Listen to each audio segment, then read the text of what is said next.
Ops, mga kakosa. Sira na ba yung inyong electric fan? Hindi na naikot?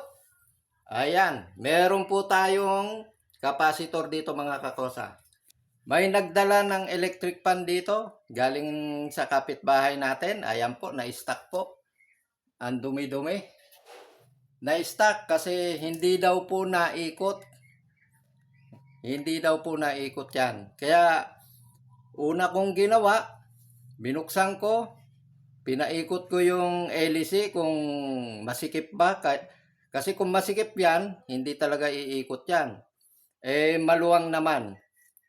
So, dahil sa maluwang naman, nilagyan ko ng kapasitor. Ayan, pinalitan po namin ng kapasitor yung electric fan na yan. Ayan, 1.5 lang po yung nilagay ko, mga kakosa.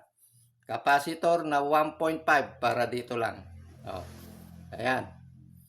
Ngayon, dahil nalinisan ko na yan at nailagay ko na to, papaanda rin na po natin mga kakosa.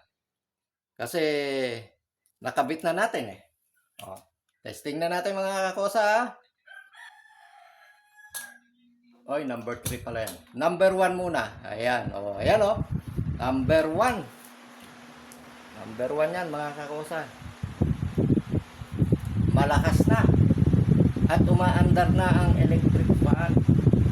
Number 2. Oy, medyo yumuyog-yug.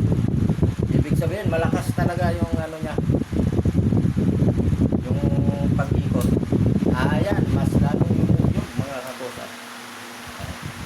Ang lakas ng hangin. Yan ha, number 3 na po yan. Ang lakas. Balik natin sa number 1. Yan mga kakosa. Ang lakas ha, number 1. Oh, sa mga sira po yung electric fan nyo, ito lang po, kapasitor. Palitan nyo na po yung kapasitor.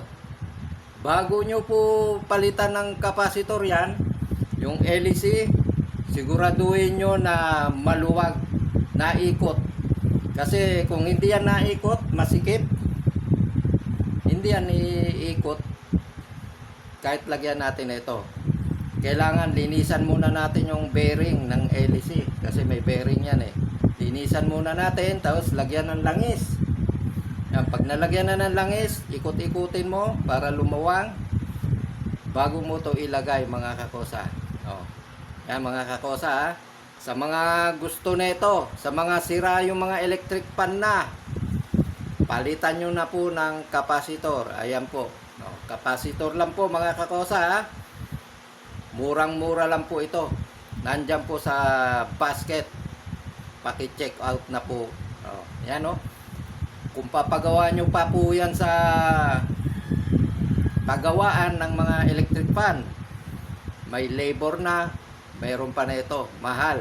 Mapapamahal ka. Ito, bibili ka lang nito. Sasalpak mo lang dito. Okay na mga kakosa. Oh. Yan na mga kakosa. Kapasitor.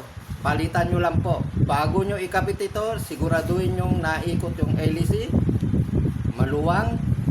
Bago nyo ikabit para umikot. O, paano mga kakosa? Kung sino man, kung mayroon man na may ano kasi sa akin, may nagsabi na bumili raw siya na ito, hindi raw masyadong malakas yung ikot. Baka yung isa doon, baka masikip, maigpit yung ano, yung bearing, hindi masyado naikot, o kaya hindi match. Ito po ay 1.5 lang. Ngayon, kung gusto mong malakas, meron 2. O ayan, may number 2. O ito ay 1.5 lang. O, sa mga gusto mag-check out na ito mga kakosa, paki-click lang po yung basket dyan mga kakosa para maka-order na. O, check out na.